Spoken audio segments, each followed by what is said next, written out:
Chris, you can see that you're coming down very steep in transition and over the top. So the reason why is first because of your setup position. You can see you have too much knee bend and you're too bent over at the waist.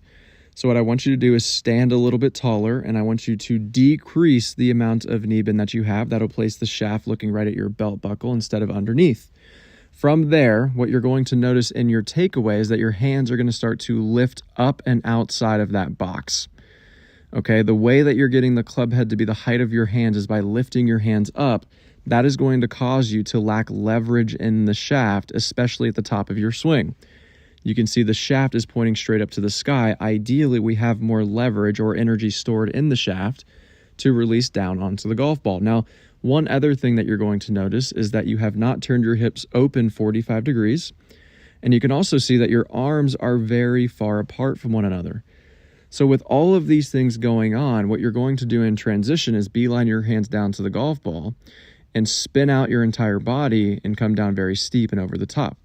So we can't just fix this tendency to swing over the top. We need to fix everything leading up to it. So what I want you to do is fix that setup position, stand a little bit taller, less knee bend, raise your hands and arms up a little bit. From there, I want you to get two training aids. One, the stock shot setter. That is going to force you to hinge the club the proper amount in your backswing instead of lifting your hands up.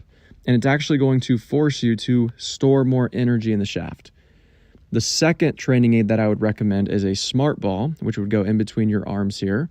And that would force you to pinch your arms together so this trail arm doesn't get out and away from you and super far behind your body. If you worked with those two training aids, you would have a better structure at the top of your swing. You would have more leverage in the shaft. And then from there, we would get you in the proper spot at the top of your swing to where we could then work on your transition and your downswing. One of the downswing drills that we would do, we would put a stick out 2 feet behind you, covering your hands from down the line. And we would have you go up to the top and come down and swing underneath of the stick instead of tomahawking the stick.